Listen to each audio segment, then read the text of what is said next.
Bom dia para todos.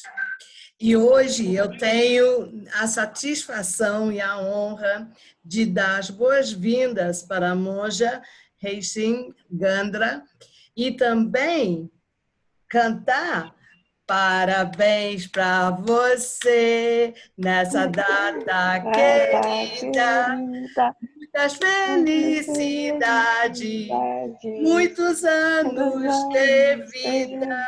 Obrigada, com gentileza. Achou que nós íamos esquecer? Não, imagina. É um prazer rever a senhora e nesse dia, assim, vamos dizer, fresquinho do Rio de Janeiro, vamos começar a abordar esse assunto tão importante, né, na a construção da paz. Monja, eu lhe passo o microfone. Muito obrigada. Quantas horas a gente tem? 1 hora. Eu falo assim porque é um assunto que é para a vida inteira, né? Com certeza. Eu agradeço muito o convite, Sara Mirelli, e toda a equipe. Parabéns pela iniciativa, por organizações como a sua, né? Graças a organizações como as de vocês, a sua organização, esses movimentos, é que permitem dar conteúdo para a sociedade pensar, né? Eu mesma, há uns, sei lá, vamos dizer assim, nós estamos em 2020, há uns 18 anos atrás, não necessariamente, pouco tempo, não tinha noção de um conceito de violência, eu não tinha uma noção de conceito de paz, mas o conceito de paz que é atuação, porque nos passa um conceito de paz de eu gosto muito de lembrar da professora Lia Diskin, da Palas Atena, que foi muito minha professora na cultura de paz e não violência, né? E não é paz de cemitérios, né? Não é a pax romana, que é a ausência de conflito, sabe? É a paz que é movimento, é desconstrução, é instabilidade, é desconstrução, basicamente. É desvelamento, falaria Paulo Freire. Né? Abrir os olhos. Mas a gente não abre os olhos se a gente não tiver empatia, se nós não tivermos envolvimento. Eu fiquei pensando, completei 62 anos. Estou entrando, a gente fala 6.3, um motorzinho bom, né? Melhor falar, né? Quanto maior o número, melhor o motor. Vamos pensar assim. E eu fico pensando, dá para exigir de um jovem, de uma criança ou de um jovem, que não teve a experiência da empatia e só da violência, que ele compreenda a paz? Aí, muitas vezes, passam para os jovens e para várias pessoas da população, uma paz equivocada. Uma paz que vai para o sagrado, sabe?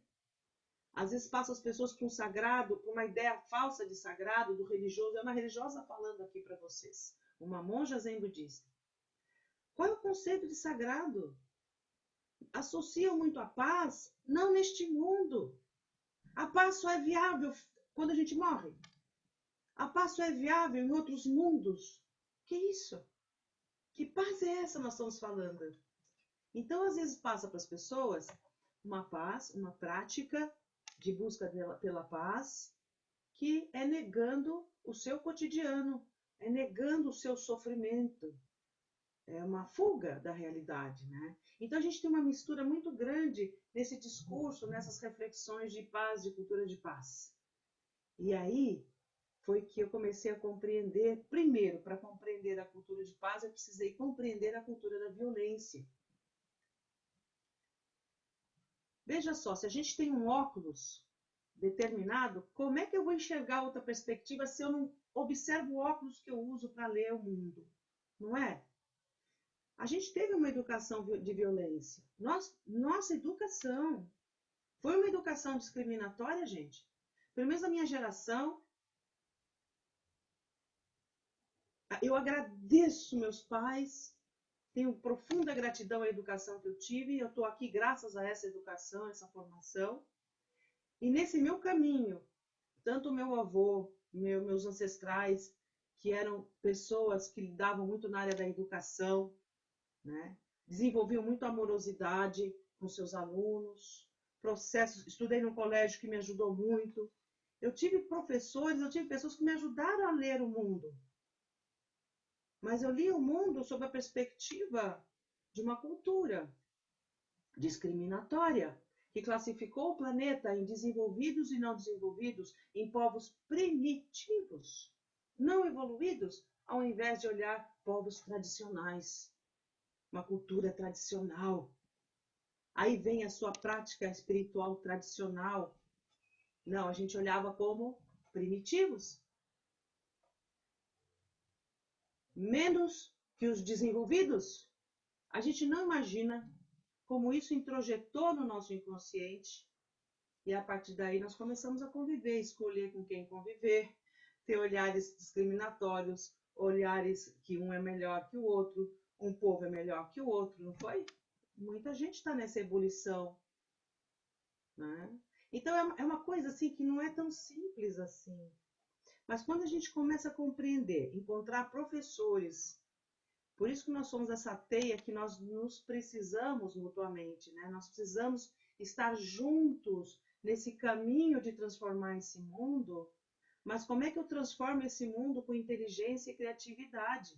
Como o cirurgião vai analisar um organismo, ele não pode odiar o organismo e nem tampouco odiar o câncer. Ele tem que compreender como é que aquilo surgiu naquele organismo. E de que forma eu tiro ou de que forma eu não tiro. Como eu atuo. Então, o cirurgião, a cirurgiã, o médico, a médica, olha aquilo em profundidade, respira, usa sua inteligência, sua capacidade intelectual, racional, sua sensibilidade, o seu não saber, a sua intuição, afina seus instrumentos e quando coloca o bisturi, ele sabe o que ele está fazendo e sabe a hora de tirar. Essa delicadeza de lidar com a realidade tem que ter amorosidade, tem que ter competência, tem que ter saberes. Coloca uma pessoa que não tem experiência em mediação de conflitos mediar uma tensão num presídio. Então você pode ter um desastre, como você pode ter um avanço, mas se essa pessoa não está treinada para isso? Então, Mirelle, mesmo essas organizações todas que nós estamos aí na cultura de paz, qual é o nosso discurso? Nós estamos tendo esse cuidado de analisar a violência. Como é que eu analiso o caso daquele policial que matou George Floyd? Que ferramentas de visão eu tenho? Que lentes eu estou usando? O mundo carece de capacitação para a cultura de paz. O mundo precisa que criemos círculos de conversa sobre assuntos claros de violência. Trazer nas rodas a violência contra a mulher, trazer nas rodas a violência contra o homem. Escuta aqui, se o homem mata a mulher, o que aconteceu com esse homem? Qual é a visão do feminino, do aspecto subjetivo nele? Ele está matando o seu subjetivo?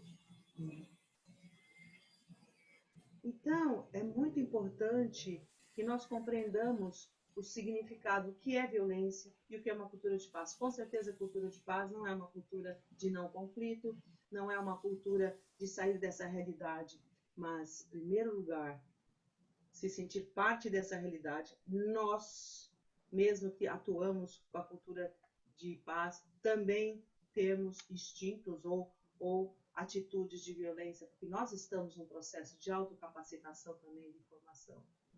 E aí, nesse caminho de 18 anos que eu venho caminhando junto, tendo a monja Koen Hiroshi, minha professora do Dharma, no budismo, né? Eu escolhi o budismo na minha vida, mas a minha formação é judaico-cristã e católica, toda a minha estrutura foi essa, mas eu tive valores, eu tive pais que me ensinaram valores E a religião que eu tive me ensinou valor, amar o próximo como a ti mesmo, mas não é suficiente, gente. No mundo que nós estamos sendo desafiados, amar o próximo como a ti mesmo, o que significa isso? Eu vou atuar com ações de caridade, vou dar cesta básica para quem tem fome. Isso é muito importante. Aí que eu conheci o Galton, que eu conheci Marshall, esses grandes personagens da cultura da não violência, da cultura de paz, comunicação não violenta, isso tudo oferecido pela Palas Athena, né, pela Lia. E aí eu comecei a compreender o seguinte, da cultura da violência, quando necessidades básicas dos seres humanos não são atendidas. Então, amar o próximo como a ti mesmo é olhar em profundidade e ter empatia. Sentir no lugar do outro é muito difícil. Essa outra coisa é outro engano. Se coloque no sapato dos outros. Não se coloque no sapato dos outros. Seu pé é diferente.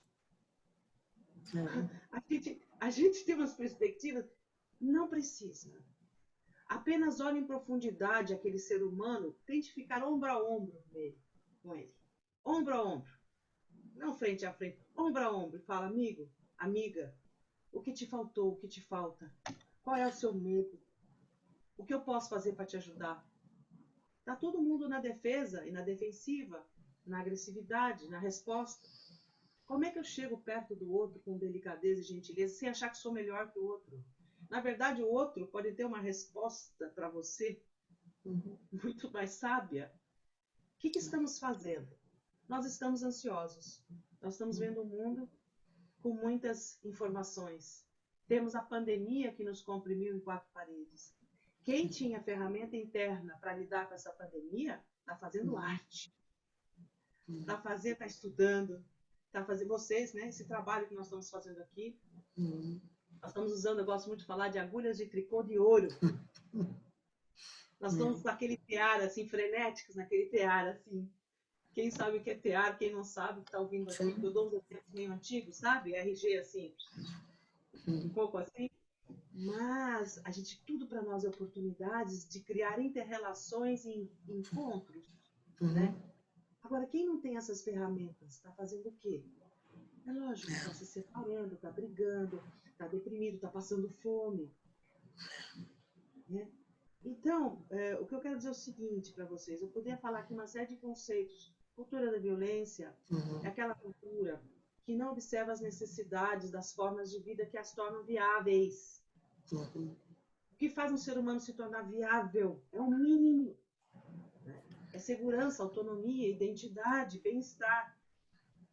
Não se sentir medo nem ameaçado. O ser humano se sente medo, ameaçado, não tem comida, não tem condições mínimas, não tem educação, não tem condições mínimas de se desenvolver, o que ele se torna? E vocês acham, eu digo vocês, quem nos ouve, é nossa responsabilidade, sim. É do governo? Nós criamos uma estrutura de sociedade, a Jasmine também concorda. Ela reage, tá vendo? Ela reage, ela não age, ela reage. Ela foi estimulada e latiu, né? Nós criamos uma estrutura... Quietinho. Nós criamos uma estrutura... Tá incomodando? Senão fecha a porta aqui. Tá? São sons do mundo. Nós criamos uma estrutura de sociedade que a gente delega para o Estado. A espera é de 4 minutos. Tudo bem?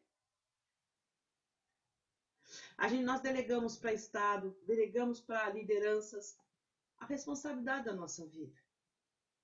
No Brasil foi isso, as eleições. É isso. E aí eu, cidadã comum, saímos do jogo. E vamos ler nossos livros, vamos praticar nossa religião, vamos fazer nossa yoga, nossa faculdade, casar, ter filhos. E eu quero água em casa. Eu quero, sabe, uma estrutura que cuide dos pobres. Então a gente se omite. Não. Então, a cultura da violência é uma lente que a gente observa e a cultura de paz, ela tem nós temos nos capacitamos a olhar em profundidade e ver que necessidades básicas não estão sendo atendidas nesses seres humanos. Quem fala isso são os grandes mediadores de conflito, né? Então, quando se atira, se mata alguém, você, ao invés de julgar essa pessoa, sim, você condena a atitude. Não devemos aceitar as atitudes. Mas e o ser humano? Quem puxou aquele gatilho? Quais causas e condições fizeram que essa situação acontecesse? Vejam só, se nós pudéssemos criar pequenas rodas em que acontecesse como acontece isso na África, na cultura africana, veja só que bonito, né? Quando uma criança nasce, eles cantam uma música e a música é dele, dessa criança. Aí quando a criança sai pronta, se desenvolve, eles chamam esse jovem, essa pessoa para a roda e cantam a sua música. E ele recupera a sua natureza. Vejam que é outra abordagem. A gente prende, a gente condena. A gente não dá um tempo de ouvir a pessoa. Por que você cometeu esse crime? A pessoa também está totalmente desequilibrada, saiu do seu racional. Nós estamos perdendo um tempo tão grande com soluções muito horizontais, né? Muito iguais. Eu acho que está tendo um grande esforço na sociedade, a gente tem a justiça restaurativa, então a cultura de paz hoje está desenvolvendo competências no judiciário, está desenvolvendo competências na educação, né? Nas ONGs. Como é que eu entendo os motivos do sofrimento na sociedade? Como é que a gente pode atuar juntos para a superação da raiz desses problemas? A pandemia foi um exemplo, gente. Nós estamos indo para o quinto mês, né? O quarto, quinto mês, até perdi as contas já, né? O Estado de São Paulo fez uma logística, uma orquestração de iniciativas que mexeu na economia, mexeu na saúde, criou um comitê de crise. Os empresários abriram a gavetinha, começaram a liberar recurso para quem está passando necessidade, não foi? Nós vivemos um ambiente de guerra contra um vírus. Quantas coisas surgiram nesse contexto? Por que elas não surgem normalmente no vírus do sofrimento e da pobreza? Né? Eu trabalhei no governo, eu, aliás, ainda sou funcionária pública e trabalhei no governo que a gente ia atrás de experiências bem-sucedidas e divulgávamos essas experiências bem-sucedidas para que pudesse inspirar as pessoas a resolver os seus problemas. Então, a cultura de paz é movimento, é ação, é mudança de cultura, é mudança de relacionamentos, é a mudança de como lidar com os problemas sociais. E a espiritualidade, o que é? Monja, você começou pegando no pé da religião logo de cara. O que é isso, né? Eu venho de uma tradição zen budista que a meditação é a base. E a meditação não é você ficar com o olhinho fechado pensando num mundo que não é este, né? Não, é o zazen, é inspira e expira todos os sons. Inspira. Oi, precisa parar? Não, não, poderia aumentar um pouco o áudio, por favor, obrigada. Não, eu não tenho áudio que eu possa aumentar aqui, né? Ah, mas ela já Deixa está eu, melhor. eu tenho que chegar mais perto, porque as pessoas precisam aumentar no seu computador. Eu Isso. tenho usado essa estação de trabalho para falar e eu nunca resolvi essa questão do microfone direito. Não, sem problema, obrigada. Eu acho assim, existe um site, né? Não sei se você conhece, senhora Mirelle, que é Mirelle, né? Que pronuncia, Mirelle? Mirei. Mirelle. comitepaz.org.br, comitepaz.org.br. São materiais que vêm da Unesco. Assim como nós tivemos uma cartilha de alfabetização, alguns lembram do Caminho Suave. Temos outras cartilhas de alfabetização, né? Hoje muito mais modernas, mas nós que estamos no processo de refletir a sociedade e ajudar essa sociedade a melhorar, no sentido a cooperar, a lidar com seus problemas, nós precisamos nos alfabetizar para uma cultura de paz e não violência, porque nós precisamos nos autoconhecer, que é o que a meditação no Zen que a gente faz, né? Shakyamuni Buda é autoconhecimento. Como eu conheço a minha mente? Como a minha mente funciona? Quando aquele personagem está surgindo, ele é agressivo. Ele é importante, gente. A agressividade é um mecanismo de defesa que todas as formas de vida têm, consciente ou inconsciente, para defender a sua autonomia, preservar a sua segurança enquanto ser vivo. Não tem aquele peixe que, quando ameaçado, vai, o polvo.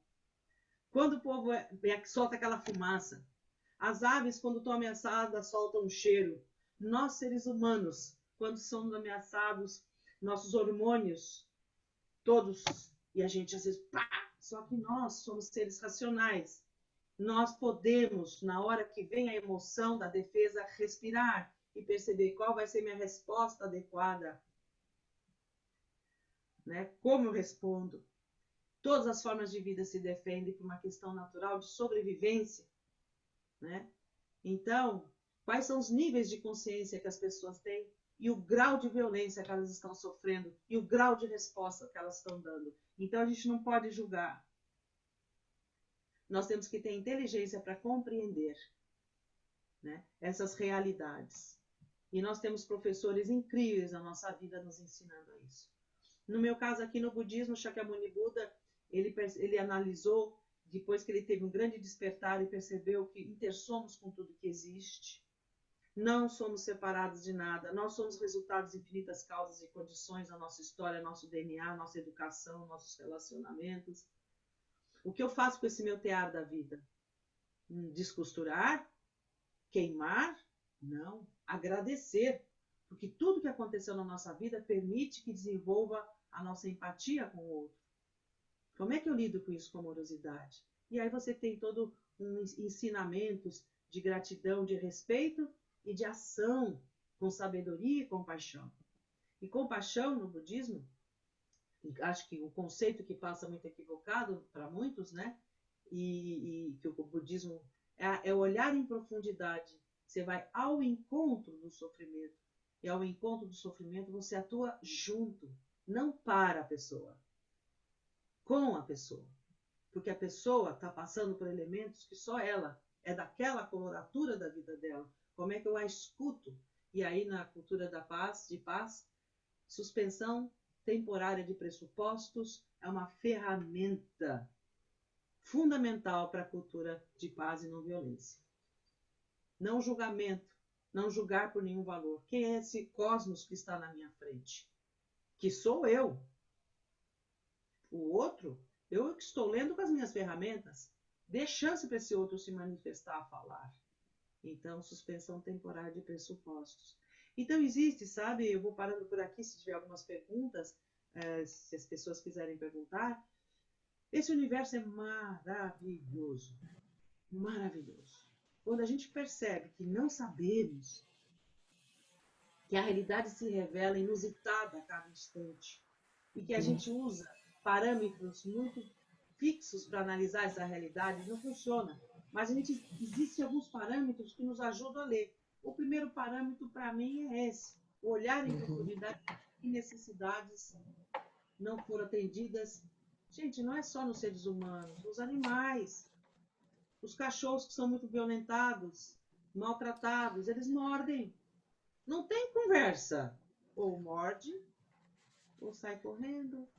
Cada atrocidade que você vê com um animal. E por que um ser humano faz atrocidade no animal? Eu lembro, eu sinto que está fazendo uma atrocidade a aspectos sensíveis dentro dele. É uma forma de expressar uma coisa muito forte dentro dele nas coisas.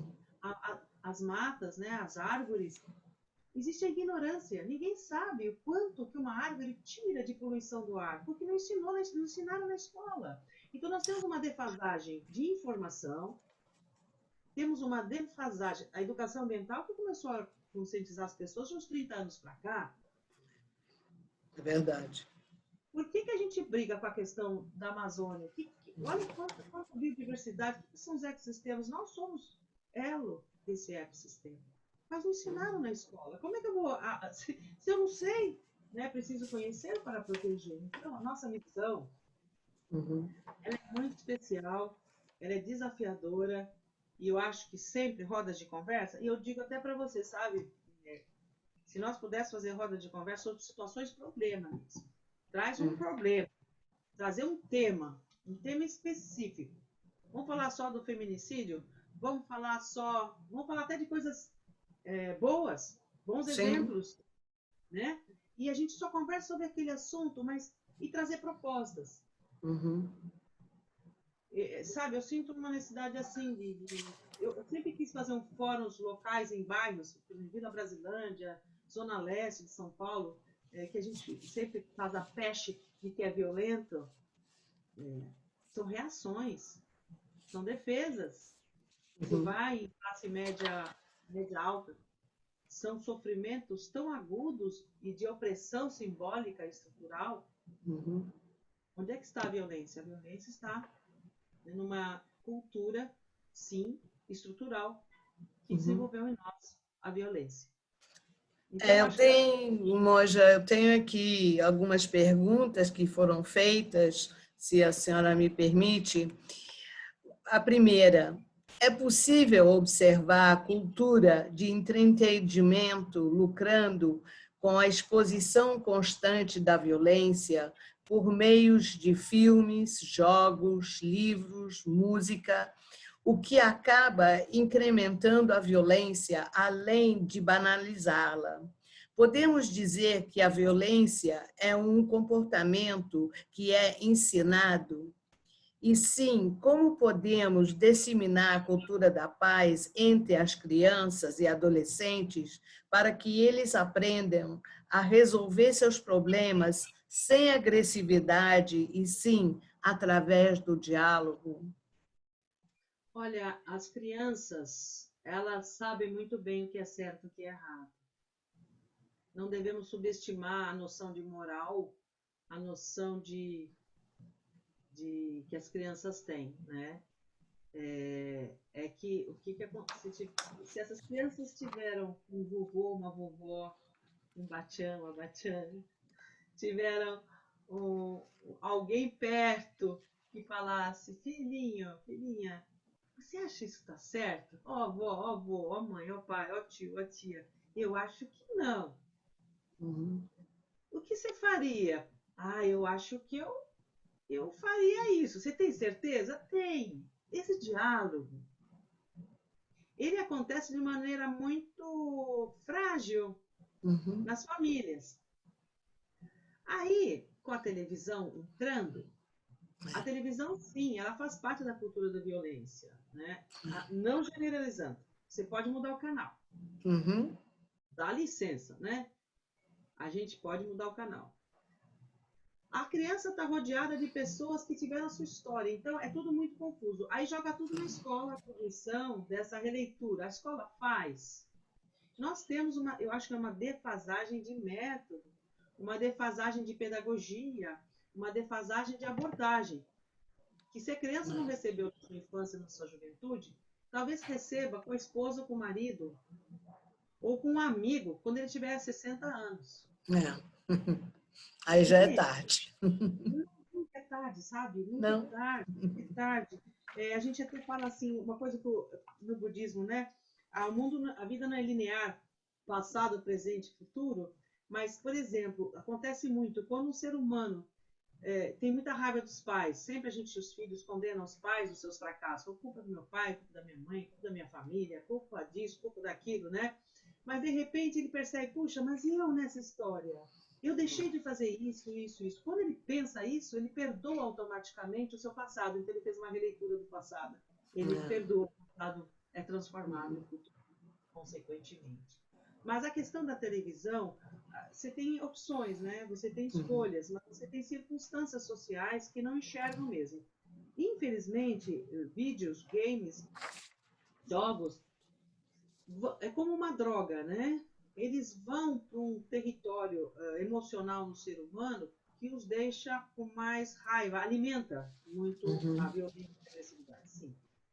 Agora, se nós fizermos cada vez mais rodas, sabe o que eu acho? Como falou Martin Luther King, o que me incomoda não é o grito dos maus, mas o silêncio dos bons. Silêncio dos bons. Não que eu seja boa e o outro é ruim.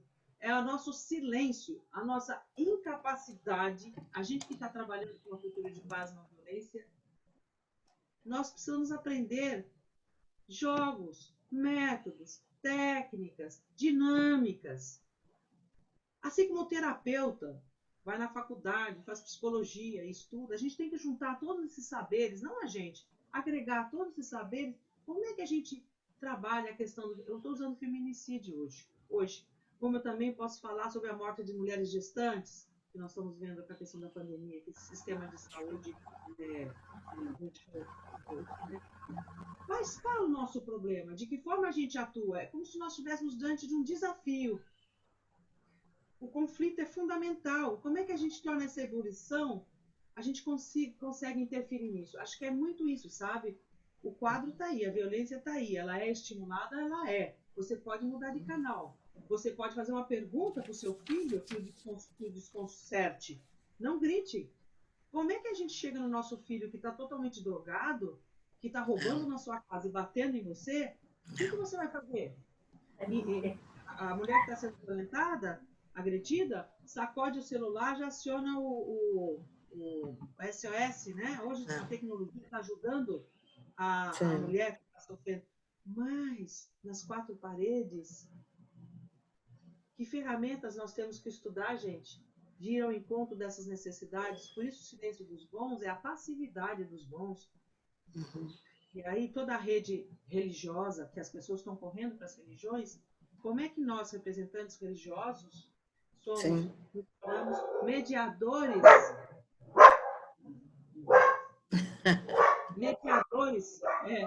mediadores de todos os sons, tornando uma sinfonia com tensões, não tensões. Vou fechar a porta aqui só um pouquinho. Ele está se manifestando. Acho reação. Não sei se eu ajudei, mas eu acho que são oportunidades e circunstâncias, né? E a televisão é assim. Temos uma pergunta também do senhor presente. Lívia, você pode fazer a pergunta, por favor? Obrigada. Claro. Tem uma pergunta interessante aqui no bate-papo, né? Que fala assim: a senhora acredita que somos violentos, bestiais por natureza e precisamos da sociedade para mudar para o convívio de respeito? Ou o contrário? Como acreditam outros filósofos que, na realidade, a sociedade é aquilo que nos corrompe? Não existe corrompido e incorrompe. Isso tudo a gente quer buscar culpados, não é? É verdade. Olha, nós falamos no budismo que nós não somos uma parte do todo, nós somos o todo manifesto, nós somos a vida do cosmos. Nós temos uma energia, nós somos interconectados com tudo que existe. E tudo que acontece, ou a gente reage ou a gente age. Nós somos a sociedade. Existe eu e a sociedade? Não. A questão é que a nossa educação de leitura de mundo foi muito comprometida. O ser humano não é bestial. O ser humano é maravilhoso. Poxa vida, quem é da tradição religiosa católica, somos a imagem e semelhança de Deus? Que isso? Como é bestial? Então Deus é bestial? Não, eu estou falando numa fala judaico-cristã, enfim, eu como budista, eu digo a vocês, nós somos a vida do cosmos, do universo. Sabe o que acontece? Nós não sabemos lidar com a gente. A gente não sabe o que fazer com tanta energia. Então a gente busca coisas. E aí, o processo educativo não fez com que nós nos enxergássemos como somos. No budismo e na meditação, a gente fala assim que a meditação, o zazen, a gente inspira e expira, né? As ondas, os pensamentos desaceleram, porque os pensamentos são aquelas agulhas de tricô frenéticas, né? A gente assenta, e quando a gente assenta, é como aquela poeira do lago, aquela terra do lago. A gente parou de bater o pezinho, né? Irritadinho, quero resposta, eu quero isso, eu quero aquilo. Para um pouquinho, inspira, expira. Sinta o oxigênio aqui agora. Sinta seu corpo, sinta o calor do seu corpo. Inspire e expira, observe todos os sons, inspire e expira. Aquela poeira vai assentando, gente, e a gente enxerga o brilho dos nossos pés no fundo do lago. Nós somos esse brilho de vida. A gente sofre porque não enxergamos esse brilho. E a gente enche de brinquedinhos, vai cobrindo cada vez mais esse brilho. Cada vez mais ideias equivocadas. Como é oportuno, como é maravilhoso quando a gente encontra pessoas na nossa vida e que nos ajudam a enxergar quem somos. Mas quem somos? Não o que o outro vê na gente. Temos que tomar muito cuidado com esses pensamentos enlatados que vêm de tradições da violência, que geram violência e discriminação.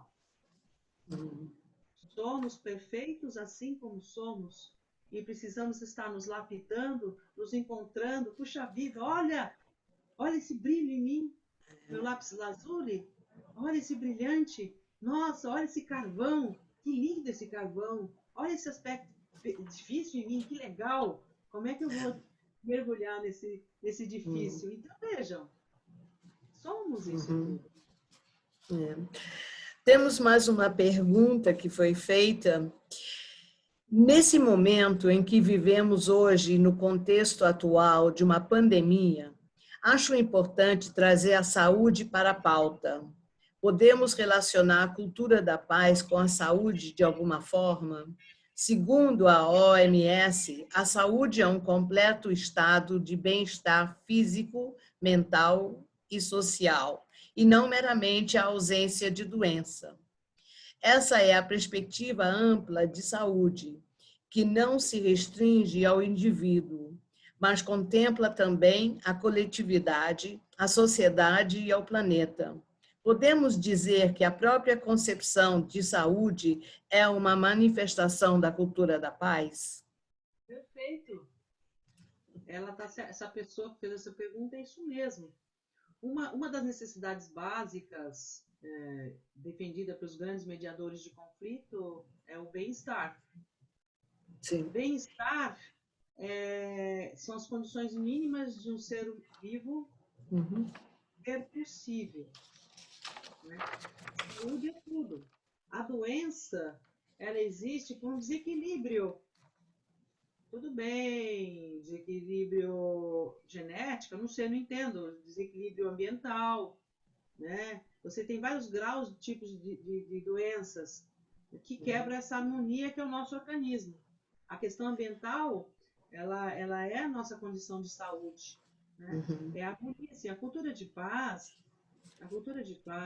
como eu volto a falar, é uma cultura que preserva a vida na Terra, que preserva todas as formas de vida, é uma cultura que atua em garantir bem-estar de todas as formas de vida, para que possamos estar bem em harmonia. Saúde mental, saúde física, né? Sim, é fundamental. Essa pessoa é corretíssima. Eu acredito, Monja, que tudo também começa a partir do momento da família, do casal, que desejam construir uma família. A partir do momento que essas crianças vêm ao mundo, a harmonia dentro de casa, o ensinamento. Uma das coisas mais difíceis para mim, como mãe, foi quando eu tive que alertar meus filhos da existência da violência, das coisas erradas que o mundo tem, infelizmente. Mas a minha maior preocupação era não contaminá-los com essa essência. Você alerta, mas você tem que saber dosar até onde você pode alertá-los, para que eles não sofram represálias do bullying, de serem usados de forma para baixo, né? Que a pessoa não se aproveita de um bom coração, um ser humano bom, então ele não pode ser um joguete nas mãos daqueles que querem manipulá-lo. Isso é muito fácil de acontecer, tanto até na infância, né? Na escola, os amigos, né? Supostos amigos. E isso, para mim, foi a parte mais difícil na educação dos meus filhos. Eu acho que não foi tão ruim assim, não. A ansiedade dos pais, né? Você veja, né? Hoje nós temos vários tipos de família, né? Famílias que têm o papai, a mamãe, os pais, né? Hoje são relações também de homens que têm filhos, mulheres. Hoje a família Sim, ela entrou num mosaico social bem diversificado pela diversidade das manifestações. sim. Mas quando você tem um filho, uma filha, ou você pega um filho, uma filha para criar, né? Mesmo a sua ansiedade, né? Meus pais, nós somos cinco filhos. E já se foram meus pais. Ontem, quando eu fiz a minha prece, né? No momento que eu nasci, eu sou gêmea, minha irmã 1 minuto para 5 da tarde, eu 5:02 da tarde. Nesse momento eu fiquei diante do altar de Buda, agradecendo esse dia e toda a educação que eu tive, agradeço. O que eles fizeram, né? A tendência é muito colocar para os filhos os valores, especialmente religiosos, morais, os seus valores. Não seja uma pessoa assim, assado, atue assim, assado, busque fazer isso. A gente dá uns parâmetros, né? Como eu recebi. Depois você entra numa religião, você recebe os mandamentos, né? Você tem... eu estava pensando isso um pouco hoje, sabe? A gente recebe um rolzinho, assim, de orientações. Aí você começa a conviver. Aí você começa a sofrer na escola, comparar, olhar o mundo vai se mostrando diferente e tal, e você vai usando, sim, aquilo que seu pai, sua mãe, seu tio, sua tia, ou quem te educou, diante das situações, né? Mas eu sinto que todo ser humano sabe o que é bom, o que é ruim, o que é certo, o que é errado, o que faz bem, o que não faz bem. Todos sabem, né? Só que a realidade é muito rápida e você é desafiado num grupo, você ainda não tem aquilo muito maduro, então você começa a reagir. Reagir, recebe, leva um feedback. Os feedbacks que são que reforçam e feedbacks que não reforçam. Aí que começa o jogo da nossa existência. O que reforça e o que não reforça, né? Eu saindo correndo, pelo menos não apanho. Ou eu gritando, indo na jugular do outro. Os pais nos ensinam muitas vezes, se alguém te bater, filhinho, bate também, né? Se alguém reage, não seja bobo, não seja isso. Então, muitas coisas vão entrando na roda da cabecinha das pessoas e de vez em quando atravessa uma pessoa que fala uma coisa interessante ou atravessa uma pessoa que fala, bicho, bicho é bom, né? Gostaram dessa?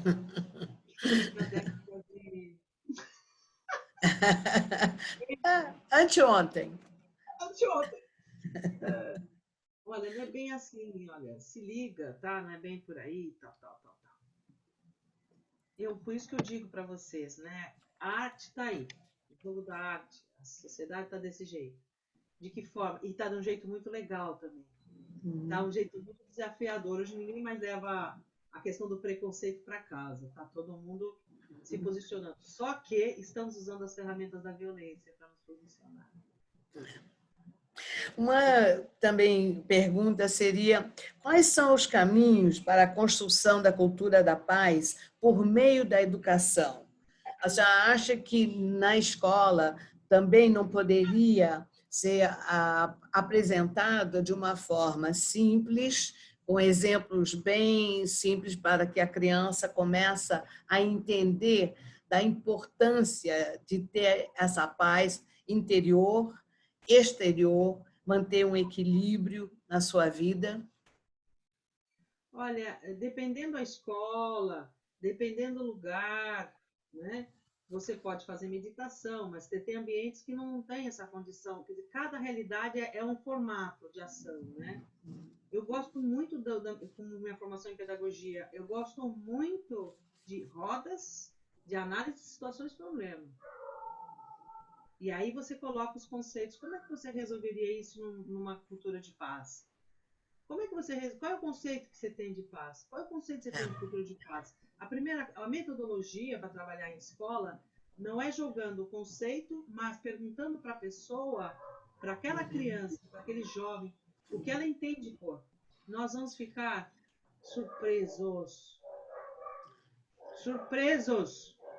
Porque se um jovem está no meio de uma milícia, o jovem está numa roda de tráfico de drogas, você pergunta para esse jovem, o que é paz para você? Ele vai falar, uma carreira de cocaína. Tá bom, pode ser. Pode ser, você vai deletar seus sofrimentos, mas o que é paz para você? O que é violência para você? Então, eu acho assim, a escola é fundamental para esse trabalho. Tem que ser feito de uma maneira de aproximação e não de afastamento. Tem que ser feita de uma maneira de não jogar conceitos, porque isso não funciona, mas o conceito sendo trabalhado e costurado a partir do outro. Vocês percebem? A gente precisa mudar nossas metodologias, nossa forma, né? Joga conceito no meio de música, faz festival, compõe, faz um funk de cultura de paz não violência. A gente tem que usar isso que está aí, que são as manifestações das pessoas, em escolas, nas comunidades sociais, né, nas ONGs, nos grupos, nas associações e na família. Então, é fundamental que a escola ensine isso e aí devagarinho introduza a respiração consciente, a meditação, né? Eu acho que isso tudo está aí para a gente sim desenvolver. E já tem muita gente fazendo, viu? Para estimular, né, esse conceito. Me parece que a Sandra Regina tem uma pergunta. Sandra, por favor, pode fazer a sua pergunta. O microfone é seu. Não? Sandra? Ela levantou a mão. Ela tá conectando o áudio. Apresentar o que ela faz, então eu quero saber. Sim. Sandra, você está me ouvindo? Pode falar? Se não, acho que ela está com dificuldade de conectar o áudio. Sandra, se você quiser, pode escrever a pergunta. Não sei se ela está conseguindo me ouvir direito. Alguém teria uma pergunta? Lívia, tem outra pergunta?